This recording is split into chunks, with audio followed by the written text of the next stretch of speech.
Bien, como se puede ver en este tema, voy a hablar de la cuestión de las clases sociales y el comportamiento electoral. Y digo comportamiento electoral en lugar de voto, que sería más simple, porque se trata también de analizar el no voto, qué relación hay entre la clase social y la abstención. Decir que no necesariamente la clase social es el elemento de la estructura social más determinante a la hora de explicar el voto. Últimamente hay elementos como la edad que se han considerado como de especial relevancia o de mayor relevancia incluso que la clase social. Esto es lo que ha ocurrido, por ejemplo, en el referéndum sobre la posible independencia de Escocia, donde la gente joven votó mayoritariamente en favor de la independencia, a diferencia de la gente de más edad. Y lo mismo cabe decir con respecto al Brexit. También un elemento fundamental es la cuestión de el nivel educativo. Lo vamos a ver más adelante. Se parece mucho el nivel educativo a la clase social. Y un elemento más que se podría citar, entre otros, es la cuestión del género, ¿no? Que en el caso de España está claro que Vox tiene un serio problema con el voto femenino, tiene una clara infrarrepresentación del voto femenino. Bien, ¿de qué voy a hablar aquí? Primero, de la evolución del estudio de la relación entre la clase y el voto, básicamente desde el final de la Segunda Guerra Mundial, que es el momento a partir del cual empezamos a tener datos con respecto a esta cuestión. ¿Qué ocurre a partir de 1970? Si se entra o no en un periodo de desalineamiento, quiere decir que ya no hay correlación entre la clase social y el voto. Algo que ha preocupado en los últimos tiempos, que es el ascenso de la derecha radical y qué relación tiene esto con las clases sociales. Por ejemplo, en el caso de Estados Unidos, mucho se ha comentado con respecto a que Donald Trump ha obtenido un resultado electoral muy favorable entre la clase obrera caucásica o de raza blanca. Otro elemento que cita Thomas Piketty en una de sus últimas obras es la aparición de la izquierda brahmánica, de una izquierda que consigue votos sobre todo entre la gente que tiene mayor nivel educativo. Otro elemento es la cuestión del voto por secciones censales. Más adelante aclararé en qué consiste esto de las secciones censales. Y finalmente la cuestión que explicaba un poco el título, que es la cuestión de la abstención y la desigualdad social, ¿no? ¿Por qué hay grupos sociales que se abstienen mucho más que otros? Sin duda, la relación entre clase social y voto es una cuestión de especial relevancia. Tradicionalmente, las clases trabajadoras manuales han votado a la izquierda, se han afiliado a sindicatos vinculados a partidos de izquierda y los grupos propietarios, incluso las clases medias, ¿no? Los trabajadores de cuello blanco, oficinistas y demás, mayoritariamente han votado por opciones conservadoras. Con el paso del tiempo, pues se plantea, y especialmente hoy en día, dudas con respecto a la importancia de la clase social, ¿no? Si estamos en una sociedad de clases medias, donde casi todo el mundo pertenece a la clase media, ¿qué sentido tiene hablar de clases sociales y su posible relación con el voto? Y como he señalado anteriormente, ha habido un interés creciente por el tema de la clase social y el voto como consecuencia del estudio de a dónde va el voto de la clase obrera, ¿no? Porque, por ejemplo, en Francia, la gente que anteriormente votaba al Partido Comunista se ha pasado a votar al partido de Marine Le Pen. Bueno, insisto que esto es algo que vamos a ver con más detenimiento más adelante. Bien, sobre la cuestión del estudio sobre la clase y el voto, hay un estudio muy antiguo, un estudio que se realizó en el año 1913 a cargo de este geógrafo francés, que decía que había una clara conexión entre el tipo de estructura productiva que había en una zona y el voto, ¿no? Decía que la piedra caliza daba lugar al maestro y el granito al sacerdote. En este libro, el Tableau Politique, el autor analiza la influencia de los determinantes geográficos y sociales, la distribución de la propiedad, la relación con la autoridad, la influencia de las estructuras tradicionales en el comportamiento electoral de los habitantes de 15 15 departamentos del oeste de Francia durante los primeros 40 años de la Tercera República. Así compara diferentes unidades territoriales, proponiendo que existe una correlación entre las estructuras sociales y el comportamiento de los votantes, ¿no? Siguiendo este planteamiento y basándose en este dicho de que la piedra caliza daba lugar al maestro y el granito al sacerdote, estableció una correlación entre la geografía de la Vendée y el voto de sus habitantes. La división geológica del territorio: el norte del departamento es un territorio granítico, mientras que el sur es una llanura calcárea, contribuye a explicar el comportamiento electoral.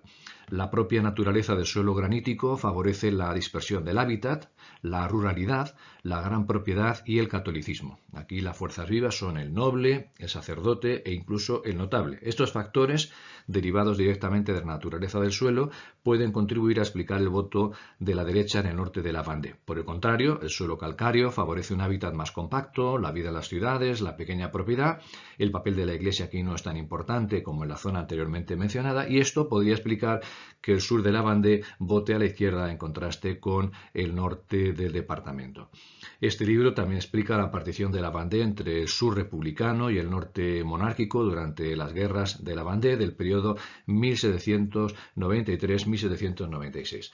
Un estudio como este, un estudio pionero como este, quizá explique por qué buena parte de la sociología electoral francesa presta mucha atención al voto territorial, ¿no? Esto del voto de la Francia periférica frente a las grandes ciudades, especialmente la zona de París, pero también Marsella, Burdeos y demás.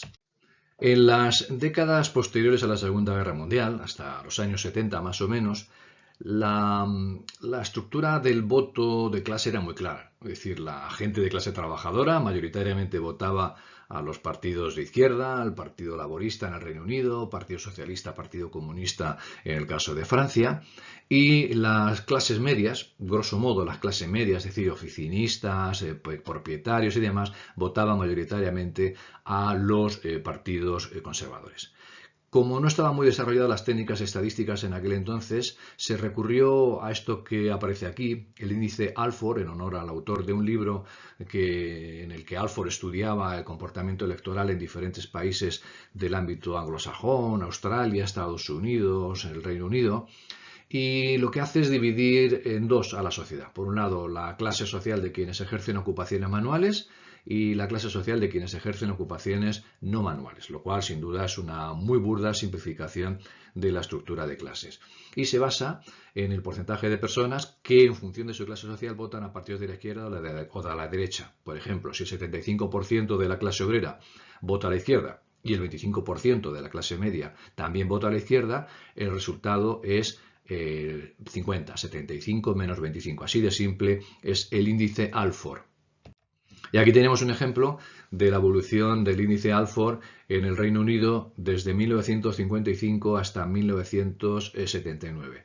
Y como se puede observar, a medida que nos vamos acercando a la actualidad, va disminuyendo el porcentaje de personas de clase obrera que vota al Partido Laborista, ¿no? Que pasa de un 62% en 1955 a un 51% en 1979. Y abajo tenéis en el medio el porcentaje de personas de clase media que votan al Partido Laborista, que es un porcentaje que más o menos se mantiene, pero como el índice Alford es la diferencia entre el porcentaje de gente de clase obrera que vota a la izquierda y el porcentaje de gente de clase media que vota al Partido Laborista, el resultado es que el índice Alford va disminuyendo, ¿no? Que pasa de 39 a 28 en el periodo que va desde 1955 hasta 1979. ¿Qué ocurre? ¿Por qué se ha podido dar este declinar del voto a la izquierda por parte de las clases trabajadoras?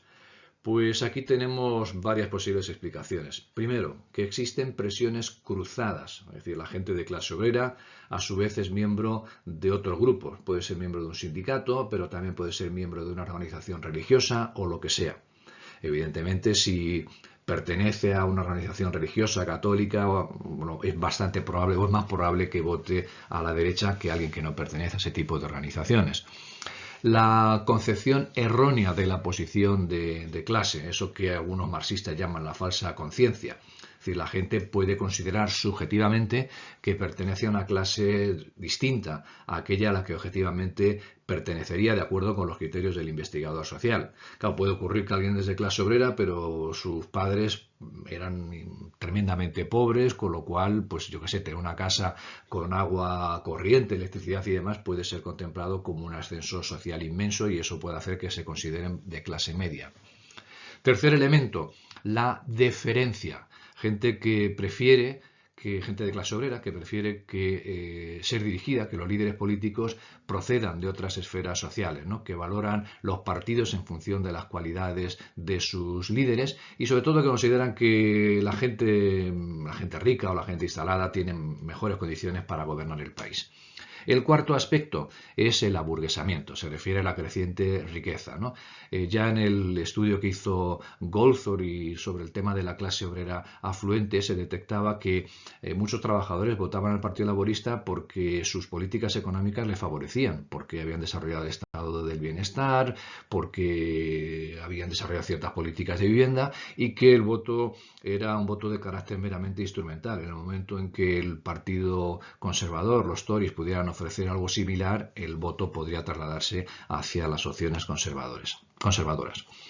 El quinto elemento, las generaciones políticas, ¿no? La lealtad política se pasa de una generación a otra. Ocurre que en 1945 el Partido Laborista era un partido relativamente reciente en la arena electoral, con lo cual no tenía esa posibilidad de que mi padre o mi abuelo hubiese votado al Partido Laborista porque simplemente no formaba parte del escenario político electoral. Y la pregunta es incorrecta. En realidad lo que habría que preguntar es cómo en un escenario de sociedad capitalista puede haber alguien que vote por partidos que niegan la prioridad de la sociedad capitalista. Entramos en la siguiente fase de esta sección, que es el tema de qué ocurre a partir del año 1970, ¿no? Donde ya se observa que no hay una correlación tan estricta, tan clara, entre pertenecer a la clase trabajadora y votar a la izquierda. ¿Cuáles pueden ser los elementos que expliquen este desalineamiento o este cambio? Primero, que los niveles educativos de la gente se han incrementado. Bueno, la educación significa mayor conciencia política. Es decir, que cuando la gente tiene menor nivel educativo simplifica el mundo político. Estos son los míos, mi padre votó a este partido, etcétera, etcétera. El desalineamiento es mayor entre aquellas personas que tienen mayor nivel educativo, ¿no? Ahí tenéis en el caso británico, solo el 14% de los electores en el año 1992 con titulación universitaria se identificaba intensamente con un partido frente a un 25% de los que habían abandonado la escuela a los 15 años o antes.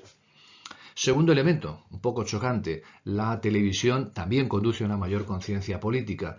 Es verdad que en las esferas intelectuales se suele considerar que la televisión adocena, desinforma, manipula. Es cierto, en buena medida, pero también es verdad que expone a los políticos ante la mirada de los electores. La televisión se convirtió en un elemento que permitió a la gente conocer con mayor profundidad a los políticos. Ahí cito el ejemplo del debate entre Nixon y Kennedy, donde Kennedy aparece como un tipo fotogénico, joven, dinámico, y Nixon pues apareció, fue el primer debate televisivo, es importante señalar esto.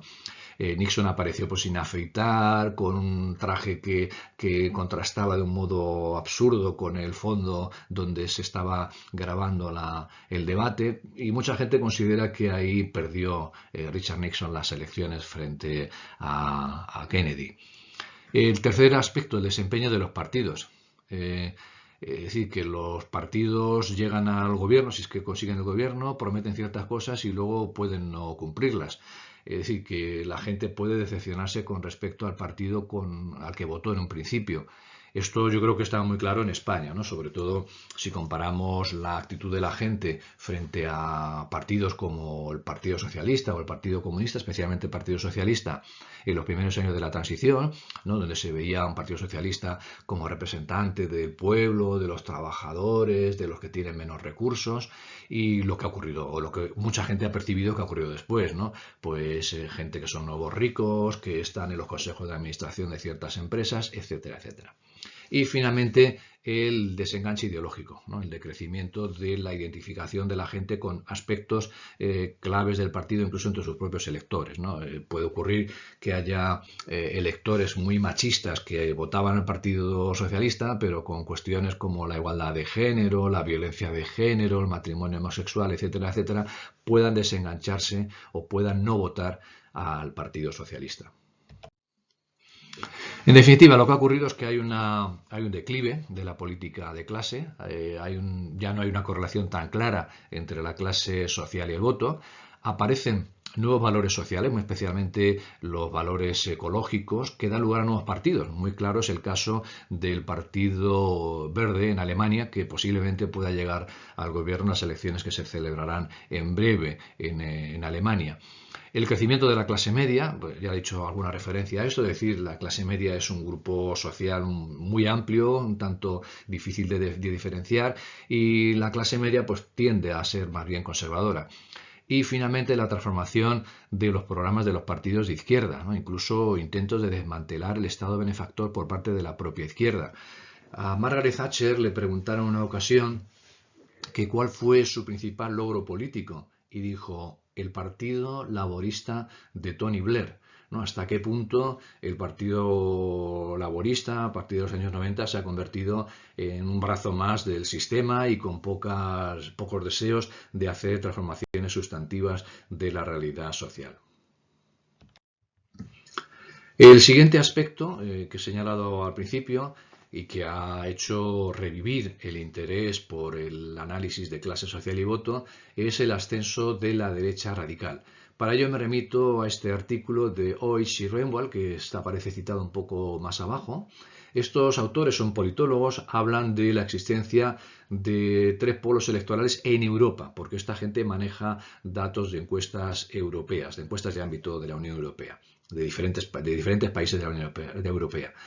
Diferencian 3 polos electorales, que son la izquierda, el centro derecha y la derecha radical. Y ahí, como podéis ver, pues la izquierda es el líder indiscutible entre los profesionales de la sanidad, la educación, el bienestar social, los medios de comunicación, que es lo que llaman los profesionales socioculturales, y el centro derecha tiene un fuerte respaldo entre los grandes empresarios, los directivos y los profesionales liberales. Estos son los principales polos electorales. Y últimamente ha surgido este otro polo, que es el de la derecha radical.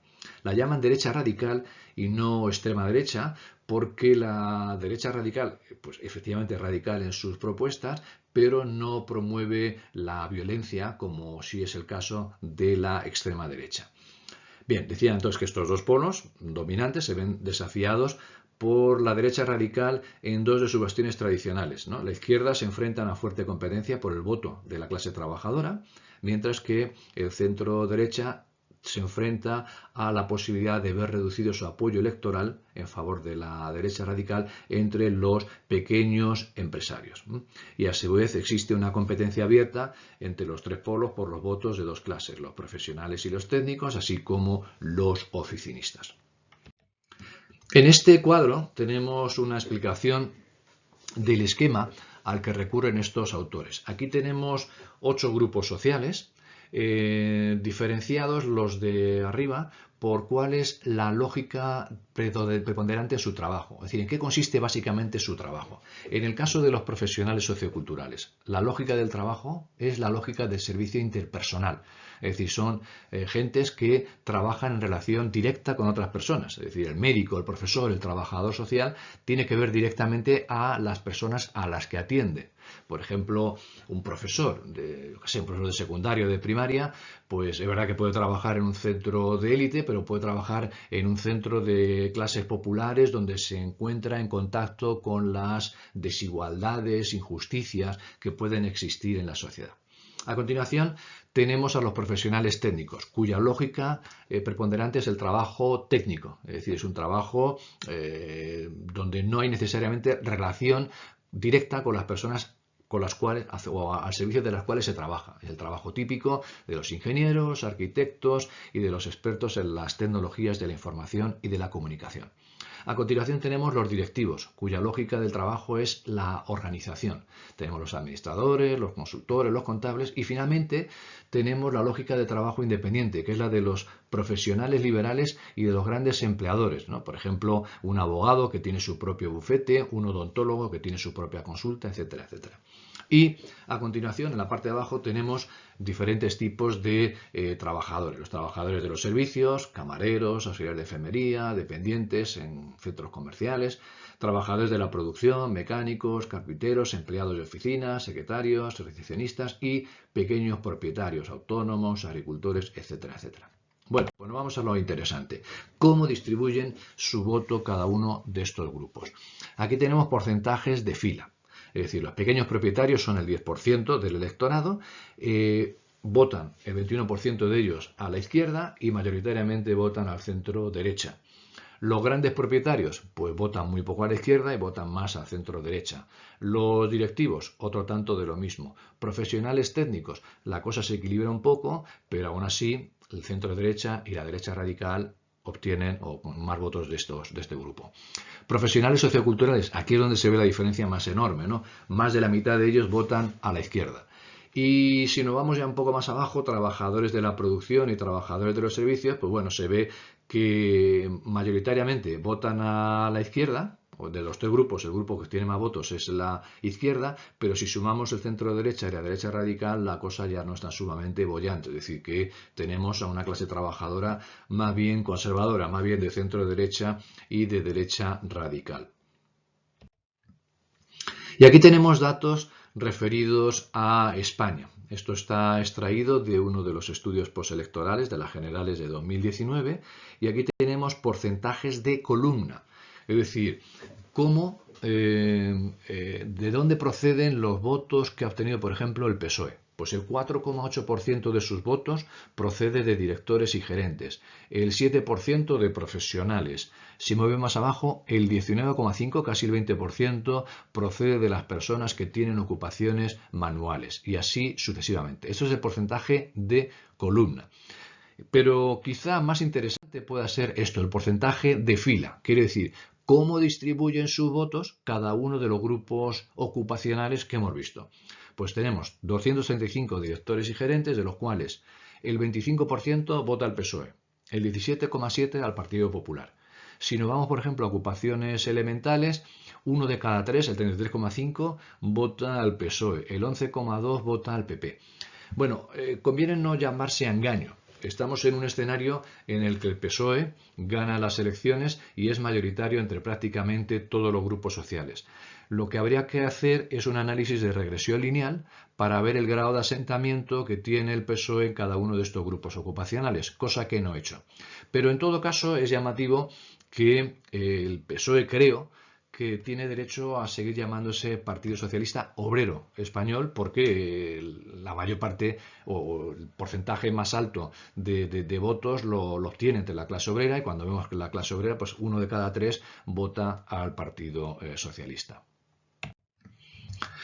Bien, el siguiente aspecto es la cuestión de la izquierda brahmánica, que es un concepto que acuña Tomás Piketty en su penúltimo libro, titulado Capital e Ideología, y una de las cosas que hace es contrastar el voto entre las elecciones francesas del año 1956 y las elecciones que se celebran a partir del año 1990.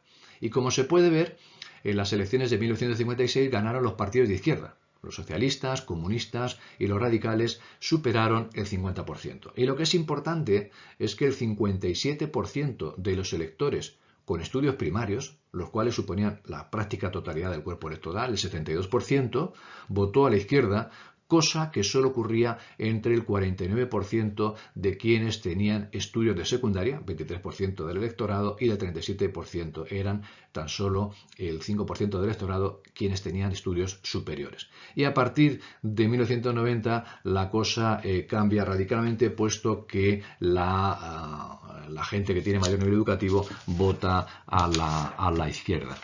Y aquí tenemos alguna explicación, una cita del propio Piketty, que dice lo siguiente, dice: La izquierda bramánica tiene como objetivo la acumulación de titulaciones académicas, conocimiento y capital humano. La derecha de mercado se basa sobre todo en la acumulación de capital financiero. La izquierda bramánica puede defender un nivel de impuestos algo mayor que la derecha de mercado, por ejemplo, para financiar institutos, universidades e instituciones culturales y artísticas a las que se siente unida, pero ambos grupos comparten un fuerte apego por el sistema económico actual y por la globalización tal y como está organizada actualmente. Un sistema económico que en lo esencial beneficia tanto a las élites intelectuales como a las económicas y financieras. Bien, aquí tenemos los 4 grandes bloques electorales que caben distinguir en las elecciones francesas.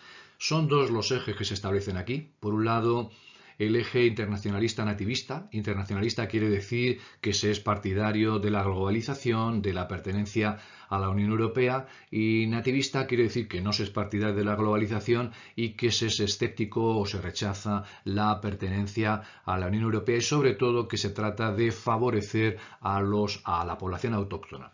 Y el otro eje de división es el igualitario-desigualitario. Igualitario es, como su propio nombre indica, la promoción de una distribución equitativa de la renta y de la riqueza.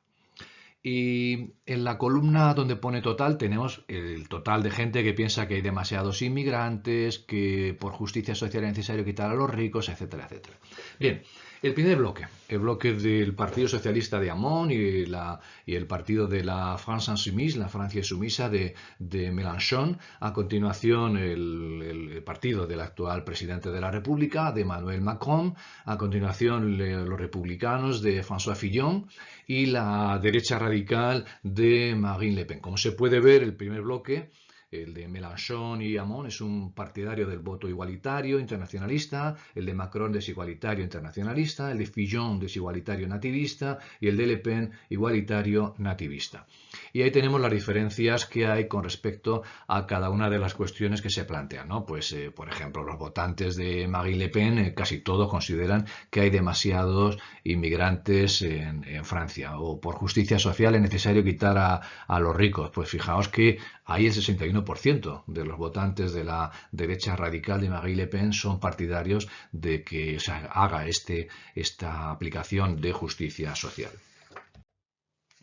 Y nos vamos al voto por secciones censales. Primero, ¿qué es una sección censal? Una sección censal, y esta es la definición oficial, es una partición del término municipal caracterizada por estar preferentemente definida mediante límites fácilmente identificables, tales como accidentes naturales del terreno, construcciones de carácter permanente y viales, y por tener un tamaño de entre 1.000 y 2.500 residentes, excepto en el caso de que el municipio completo tenga una población inferior. Tenemos en España unas 37.000 secciones. Y aquí tenemos un dato, bueno, es una novedad relativa, porque desde hace unos cuantos años ya el INE ofrece esta posibilidad de analizar datos sobre secciones censales. Aquí tenemos, partiendo de las secciones censales, la distribución del voto en función de la renta. Los más pobres, los que están en el percentil más bajo, lo tenemos a la izquierda, y los más ricos los tenemos a la derecha. Y como se puede observar, hay una diferencia grande entre la gente que vive en las secciones censales más pobres en favor de la izquierda y en detrimento de la derecha. Hay una diferencia grande. Pero si nos vamos al otro extremo, la diferencia es radical entre la gente que vota a la derecha, más del 70%, y en torno al 20% a la izquierda en las secciones censales más ricas. Con lo cual se puede observar que hay una clarísima correlación entre el nivel de renta y el voto a la izquierda o el voto a la derecha. Hay algunos barrios en los que esto es muy llamativo. Ha sido algo que se ha estudiado con cierto detenimiento. Es el voto a un partido que está en vías de extinción, que es Ciudadanos, que obtuvo muy buenos resultados en los barrios llamados PAU, en los planes de actuación urbanística, en la ciudad de Madrid en las elecciones del año 2019. Se trata, como se puede ver, de zonas residenciales de entre 25.000 y 60.000 habitantes, caracterizadas por estos elementos que tenemos ahí, ¿no? Grandes rotondas y avenidas, manzanas cerradas con elementos comunitarios en su interior, como piscinas y pistas de pádel, y en consecuencia un uso intensivo del coche particular. Es algo que analiza Diony López en este libro al que hago referencia aquí, La España de las piscinas. Y de nuevo volvemos a lo que se veía al principio, ¿no? Hasta qué punto el vivir en un tipo de residencia o de zona residencial puede influir o no sobre el voto. Lo que está claro es que este tipo de urbanismo promueve clarísimamente una actitud de carácter individualista. Y nos vamos ya al último aspecto que quería abordar aquí, que es la cuestión de la abstención. Aquí tenemos datos contundentes, ¿no? Fijaos, prácticamente nadie vota en determinados barrios, ¿no? En el polígono sur, ¿no? El 83% no vota en las elecciones del año 2015. Bien, merece la pena detenerse un poco para ver esto en las elecciones andaluzas de 2015. Y aquí tenemos lo mismo para las elecciones generales, ya con los barrios de otras zonas, no solo de Andalucía, donde, por ejemplo, pues en Cañada Real, ahí no vota nadie, ¿no? Solo el 8%, ¿no? Es un dato radicalmente llamativo. O aquí tenemos el contraste en elecciones municipales entre algunos barrios de Barcelona y de Madrid. Si nos vamos, por ejemplo, a Madrid, pues puede observar que allí donde la abstención es más baja, es donde la derecha obtiene más votos, ¿no? Que es lo que se ve a la derecha del todo, ¿no? Donde la abstención en términos comparativos es baja y sin embargo el voto hacia las opciones políticas de derecha es bastante alto, ¿no? En San Diego, ¿no? Pues la abstención es la opción política mayoritaria, ¿no? Casi la mitad de la gente se abstiene y ahí es donde gana la izquierda, ¿no? Es verdad que el partido más votado es el PP, por poco con respecto al PSOE, pero la suma del PSOE y de Izquierda Unida supera con creces a las dos opciones de la derecha, ¿no? Que en aquel entonces eran UPyD y el Partido Popular, que evidentemente sigue existiendo. Está claro que tendríamos que estudiar con mucho más detenimiento la abstención. Aquí tenemos no abstención, sino porcentajes de participación. Aquí tenemos la participación real en cada uno de los comicios que ahí aparecen, ¿no? En 2011 el 68,9, en 2008 el 75,3 y a continuación tenemos la participación que la gente declara en las encuestas que hace, por ejemplo, el CIS. Es decir, pues cuando se pregunta si usted votó, pues en 2011 la gente, el 83,7% de la gente a la que se ha entrevistado decía que había votado. Es decir, hay una diferencia muy grande entre la participación declarada y la participación real. Y esto es algo que lamentablemente se ha estudiado aún muy poco. Y ya para acabar, como conclusiones de todo esto, decir que ha habido una modificación sustantiva de la identificación de clase con respecto al voto, es decir, que ya las cosas no están tan claras como en los años inmediatamente posteriores a la Segunda Guerra Mundial, que asistimos a nuevos fenómenos, el ascenso de los populismos, el ascenso de una derecha radical que absorbe un importante segmento de los votos de la clase trabajadora, la creciente importancia del nivel educativo, esto que decía sobre la izquierda bramánica, y finalmente lo que he dicho hace un momento, que es necesario estudiar con mayor detenimiento el carácter de clase de la abstención electoral. Y nada más, con esto acabo. Hasta la siguiente sesión.